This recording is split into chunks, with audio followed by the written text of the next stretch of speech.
Hello there, hi wellness squad.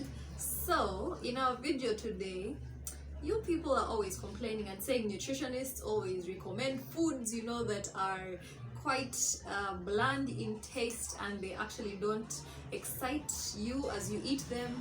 So in the video today, we are going to be looking at, as you have seen in the title, the very organic and yet tasty spice combinations or herbal combinations, cooking herbs that is, combinations that you can just mix and match here to bring out that tastiness in your food that will make you go like, healthy food is not so bad after all.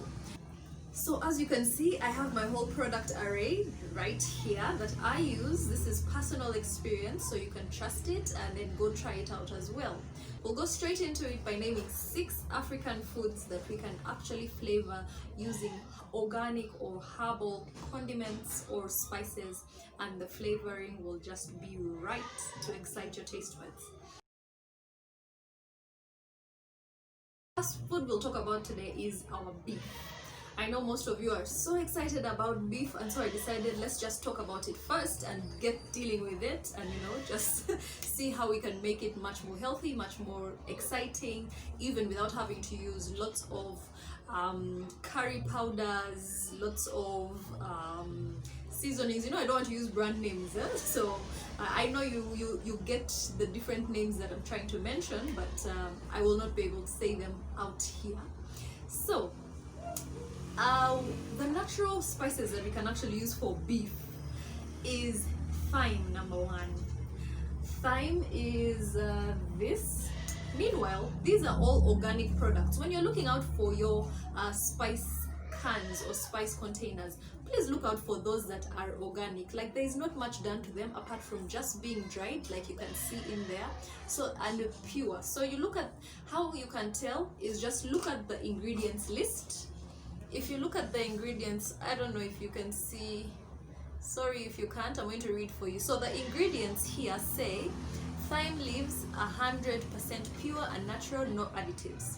When you see that, then you know you're on the right track, and that's an organic product. It was just dried, minimally processed, and that's what you're going to use for your health. So, and at the same time spicing up your foods. So this is what we're going to use for our meat and beef products. Combine it up with chili.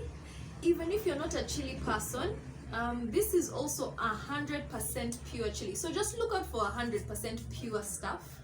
Normally, even when you just look at them, you'll see something that has basically been dried, and you'll tell by also the smell. I know in the supermarket you will not be able to open the can and smell it out, but even when you get home you can be able to tell by just the smell, because you know what these herbs smell like fresh. So yes, if you're looking for the best flavorings for beef, natural organic flavorings, then you're going to use thyme and you're going to use chili. That even if you're not a chili person, you just have to add a little bit of chili. You don't have to add so much. Trust me, the taste of your food without even having to use cooking oil is going to be fabulous. You'll thank me later. Now let's head into chicken. So for chicken, this is what I like to use, or what I've tried out and I really loved the outcome. I used sage and oregano. These 2 spices did the magic for me when it came to the taste of my chicken. Chicken has that annoying smell that it has when it's raw, and so you need something that's going to work on it and do a thorough job with it. Well, oregano is going to help you as long as you put it earlier on, as you boil up your chicken before you get to making stews and soups out of it. Then put your oregano first and let it boil through with that. So there you'd have great flavor added to your chicken. So mix up sage and oregano and you'll be a very happy eater by the time you're having your chicken.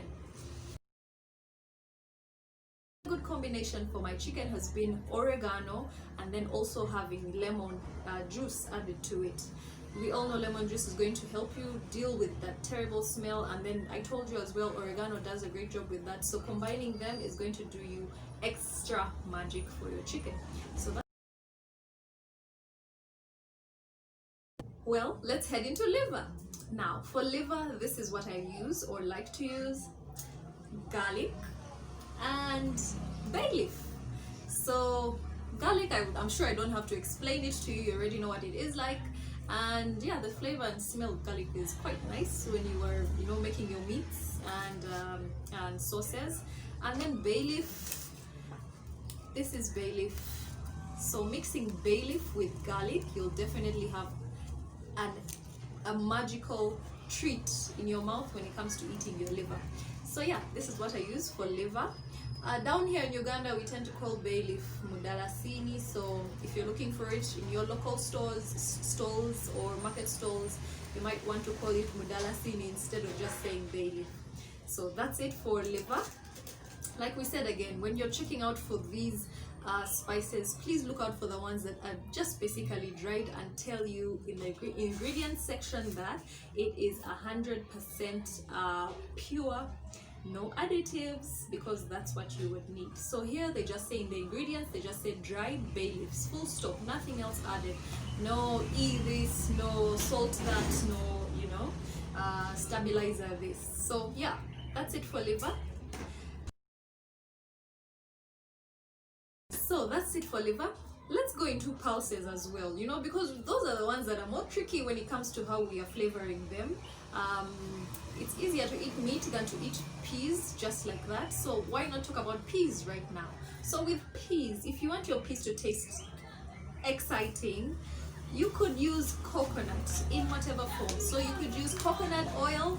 I like to use coconut powder because it stays intact for me for longer, and the flavor is quite strong with small proportions that I use. So I feel like it will take me a longer time. So yeah, this is just coconut powder flakes that I use for peas. I mix it up with oregano. So I mix these two up and magic happens right away again. Now for our fresh beans. Fresh beans, I use two combinations as well. Sometimes I will use thyme and rosemary. Remember, these spices, because they are most times dried up, these are organically made, so they are just, you know, minimally processed, and so most of the times they're just dried up.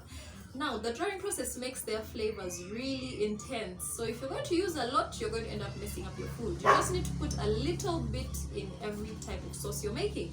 So I like to use rosemary and thyme for my fresh beans, and I get such an exciting flavor out of them. Another spice combination that I use for my fresh beans is also bay leaf. This has become a favorite. I use it practically for most of anything. It goes with anything, so it has become a favorite for me. Bay leaf, and then I add coriander to it. Some people call that cornmeal down here in Uganda. So you add those two and you'll be loving what you eat by the time your fresh beans are ready. And now for the final one, which is the hardest, steamed vegetables. For our steamed vegetables, especially those that are leafy, say sukuma wiki or kale, or say cabbage, or say Chinese cabbage, yeah, those that are basically leafy, or any vegetables really that you're going to be making. If you want them to have an extra added flavor that, you know, excites people even more to eat their vegetables, then marjoram does the job for me, and that's what I use. Still, again, it's 100% pure. Ingredient says dried marjoram leaves, so I can trust that I'm having organic and at the same time flavoring my foods. So the million-dollar question: where can you get these herbs and spices? Firstly, look at your supermarkets. You might find them on the supermarket racks, but remember to check on the ingredient section that it says only pure ingredient, no additives. Second, head down to your farmers markets. Those places are very special because they connect us to the most beautiful foods ever. So head down to your farmers markets.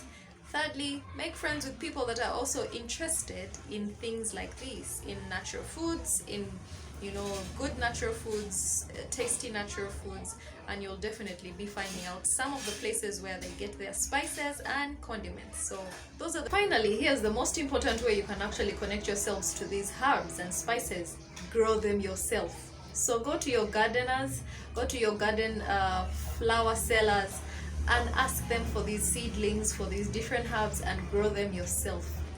your kitchen will thank you, your body will thank you, your skin will thank you as well.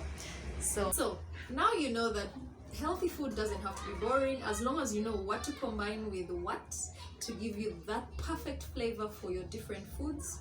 If you did like this video, you know what to do. A thumbs up is what I'll need. If you would like more content like this, you know, just different guides on spice combinations that we can use, natural organic spice combinations we can use for our food, our wholesome healthy food, to make it taste much better and make it feel more like a pleasure than a punishment to eat healthy food, then do let me know in the comment section so I can, you know, get to cooking up other videos or other content that actually talks about, you know, us flavoring our foods again. Tomorrow, hopefully, when I do share another video with you, remember to eat good food for your body. Until then, bye bye.